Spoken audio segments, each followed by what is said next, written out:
E aí galerinha, aqui é o professor Charles de Física. Hoje eu estou trazendo para vocês aí um conteúdo sobre trabalho e energia. Eu tinha mandado aí já nos grupos um conteúdo geral sobre isso, né, para compreender os conceitos bem de forma assim focada mesmo em trabalho e energia, né, em materiais diversos. Hoje eu estou trazendo um conteúdo para vocês de trabalho e energia, só que focado no nosso livro didático, tá? Que é o material que com certeza vocês têm em casa, tá bom? Bom, primeira coisa a gente tem que identificar que na natureza existem várias formas de energia, muitas formas mesmo, né? E todas essas formas, elas possuem fatores que permitem com que elas sejam convertidas em outra forma, certo? Por exemplo, o açúcar, né? A gente sabe que saem vários comerciais, açúcar é energia. Quando você pega uma colher de açúcar, certo? Aqui, ó, falando sobre açúcar. Quando você pega uma colher de açúcar, você não vê energia ali. Só que essa energia está acumulada nas moléculas do açúcar. No momento que você ingere esse açúcar, o que é que vai acontecer?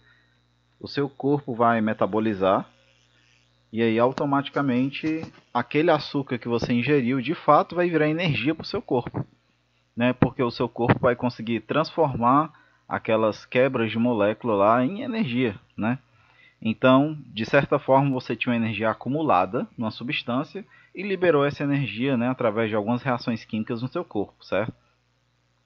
Assim como você observa aí o menino brincando no pula-pula, né?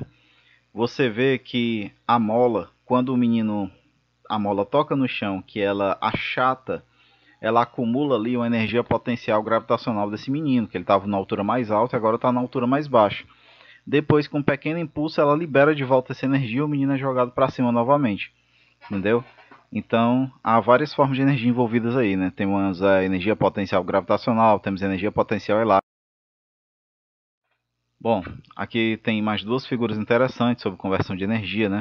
A gente tem aqui uma roda de moer grãos, essa aqui do lado, ó, que tem tipo um ribeirinho que passa, né? E a água do ribeiro faz a roda girar, e esse giro da roda lá dentro tem um mecanismo que faz com que os grãos sejam moídos. Isso foi muito usado, né, na Idade Média e hoje ainda é usado, né, em muitas regiões assim desprovidas de energia elétrica, né? E aqui nós temos um carro elétrico sendo abastecido, tá? Ele está sendo abastecido aqui num ponto de abastecimento específico aqui para esse veículo, né, para esse tipo de veículo. E aí essa energia elétrica que ele está recebendo desse ponto vai ser acumulada em algumas baterias, né? Vai se tornar um tipo de energia potencial, potencial química, né? E depois essa energia vai ser transferida para os motores que vão dar movimento ao carro, né? Vão ser convertidos em energia cinética, certo? O que é trabalho, né? No século XVIII, né, teve uma demanda cada vez maior de carvão, porque eu falei até nisso na aula do segundo ano. O carvão era o combustível essencial que se usava naquela época, né? E o carvão mineral ele é tirado de minas de carvão que são bem profundas, né? E aí houve um problema sério a respeito disso, né? Porque as minas estavam ficando cada vez mais profundas, né? E lá quando você cava pontos muito profundos, apesar de ter um lençol freático não muito espesso, lá no fundo mesmo vai começar a minar água, né? E as minas ficavam alagadas. E aí um cientista não, né? Acho que ele era engenheiro, né? Um engenheiro da época chamado James Watt, ele conseguiu montar um mecanismo, né, para poder tirar essa água que ficava lá no fundo, né, no tipo de máquina a vapor. Ela utilizava o vapor para poder gerar movimento lá em alguns mecanismos e remover a água do fundo da mina e levar lá para cima, né? Aqui nós temos um pequeno esquema, né, dessa máquina a vapor, certo? Eu não vou explicar com detalhes como funciona a máquina, né? Eu até falei sobre isso aí na aula do segundo ano. Mas no geral nós temos água aqui que é aquecida, o vapor é formado aqui, tá? E ele aumenta a pressão nessa tubulação, que faz com que esses cilindros aqui se movimentem, né? Você vai ter uma água condensada aqui fria, né? Que vai sair para lá. Vai ter uma água aqui usada para resfriar, essa água que sai da condensação, ela sai quente, na verdade, né? Vai ser resfriada por esse fluido aqui, normalmente é tirado de um rio, de um córrego, alguma coisa nas redondezas. E essa água aqui que foi evaporada vai sair fria, né? E aí, com o movimento desse pistão aqui dentro desse mecanismo, ó, você tem que esse eixo aqui, ele sobe e desce, porque o que acontece?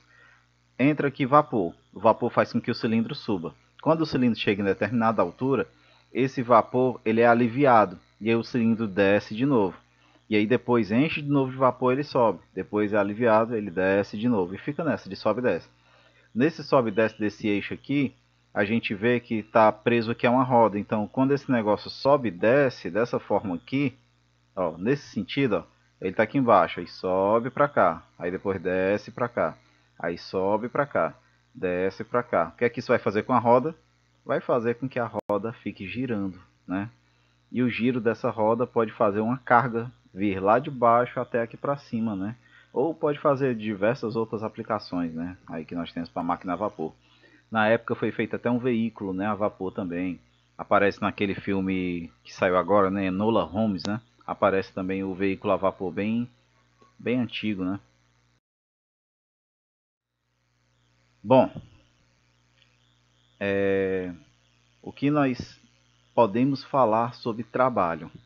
Trabalho é um tipo de energia, certo? Que uma força exerce ao movimentar algo, a causar um deslocamento em alguma coisa, tá? O trabalho é uma grandeza escalar. Ele é ele é, deixa eu botar aqui uma caneta.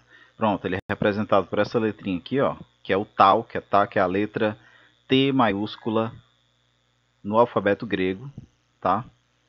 E ele pode ser determinado através do produto da componente no sentido do deslocamento da força com o deslocamento, tá? Já já a gente vai dar mais detalhes sobre isso. Mas de antemão, o que acontece? Você tem uma força aqui, ó. A força está no sentido diagonal. Deixa eu botar o apontador que é mais fácil de ver. Ó, a força está aqui no sentido diagonal. E aí o que acontece? Essa força, por ser um vetor, ela pode ser decomposta em duas componentes. Uma componente vertical e uma componente horizontal, certo? E aí o que acontece? A componente horizontal da força ela está no mesmo sentido no qual o bloco está se deslocando. Que a gente sabe que esse bloco ele não está subindo nem descendo, ele está andando na horizontal. Então o que interessa para a gente, a força que está realizando o trabalho aqui, é essa força aqui no sentido horizontal. Aí você pode me perguntar, mas professor, por que tem uma força puxando para cima e o bloco não está voando? Porque, meus amigos, nós temos uma força também puxando o bloco para baixo, que é o peso do bloco. Então, se esse Fy não vence o peso do bloco, ele não sai do chão, né? Por isso que ele não sai voando, né?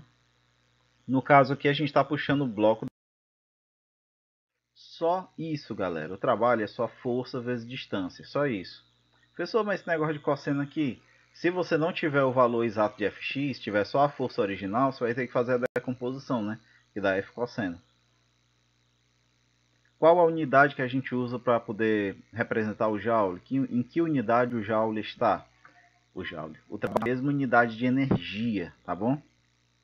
Em homenagem a um cientista que fez vários estudos na área de energia, né? James Prescott Joule. Aqui eu falo sobre dois tipos de trabalho, o trabalho motor e o trabalho resistente. O trabalho motor é quando o trabalho é considerado uma grandeza positiva, né? E o que acontece no deslocamento significa que o trabalho é negativo. Então a força retira a energia do sistema. Eu não estou entendendo, professor, o que é que está acontecendo? O que está acontecendo é o seguinte: se a força estiver no mesmo sentido do deslocamento, nós temos um trabalho motor. Essa força está dando energia ao seu sistema. Por exemplo, temos um bloco sendo puxado por uma força, como foi no exemplo anterior. Deixa eu desenhar aqui. Temos aqui um bloco sendo puxado aqui por uma força e ele se desloca a uma determinada distância, certo? Então o que acontece? Aqui é a distância D, daqui é a forcinha F. O que acontece? O trabalho é F vezes D. Como o trabalho está no mesmo sentido que a distância está crescendo, esse trabalho é um trabalho motor. Essa força está dando energia para esse bloco, né? O bloco estava parado e começou a ganhar energia, porque ele está ganhando movimento. E o que acontece se tivermos uma força...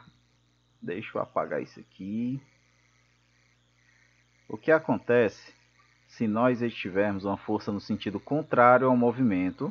Temos uma força para cá, mas o corpo está se deslocando para lá. Significa o quê? É como se esse corpo já tivesse uma energia, porque está se deslocando para lá, mas tem uma força aqui puxando ele para o outro lado. Então essa força ela está tentando frear o corpo, ela está roubando energia do corpo. Tá? Essa força, ela também tem um trabalho associado a ela, que nós chamamos de trabalho resistente, é um trabalho negativo, porque é um trabalho que está sendo retirado do corpo. Professor, você pode dar algum exemplo de quando isso acontece? É fácil. Pensa só, o carro está em alta velocidade, de repente você pisa no freio. Então o que acontece? Tem uma força ali que está sendo exercida nas pastilhas entre as pastilhas de freio e o eixo ali da roda, que vai fazer o carro parar. Então essa força ela está no sentido contrário do movimento do carro, porque ela está impedindo do carro de ir para frente. A mesma coisa é a força que fica no asfalto. Por exemplo, quando o carro está indo para frente com alta velocidade, então ele está se deslocando, por exemplo, da esquerda para a direita. Quando você pisa no freio, se a roda vai entre o pneu e o asfalto, não é verdade? E esse atrito está no sentido da direita para a esquerda, no sentido oposto ao movimento. Então o que acontece? Ele está tentando impedir do carro, ele está tirando a energia que o carro tinha quando ele estava indo para frente, né? Essa energia está sendo gasta na forma de atrito, vai virar ali calor, né? Vai gerar algumas reações químicas da borracha do pneu com calor, né? Mas enfim, lembre-se disso, o trabalho motor é um trabalho positivo, quando a força está no mesmo sentido do deslocamento, e trabalho resistente é um trabalho negativo, quando a força está no sentido oposto ao deslocamento, tá?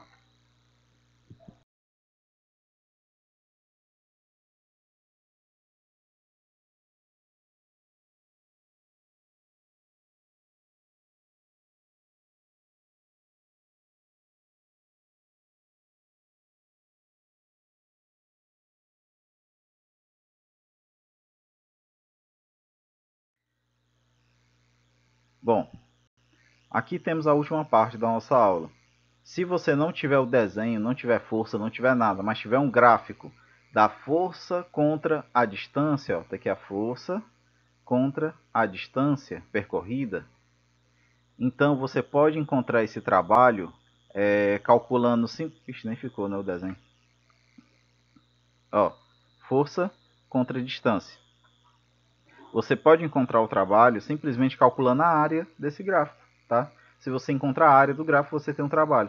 Essa área aqui está muito louca, né? É difícil da gente encontrar, né? Mas se for um gráfico assim, ó, aqui é força, aqui é distância. Essa área aqui já é um retângulo, né? Já é fácil de calcular. Então pode acontecer, tá? De você ter um retângulo, você ter aqui um valor de uma força aqui constante, o valor de uma distância aqui final, e aí você multiplica só um pelo outro e você tem a área, né? E nós sabemos que o trabalho é a força vezes distância, né? Por isso que vai dar a área do gráfico, né? Beleza, galera. Então nós temos aí os exercícios que foram passados essa quinzena. Quaisquer dúvidas sobre ele, me perguntem aí no grupo, me perguntem no privado. Deem preferência a perguntar no grupo, porque às vezes a sua dúvida, né, é igual a do colega. E aí você ajuda o colega também, né? Porque ele vai tirar a dúvida dele também através do que você perguntou, tá beleza? Valeu!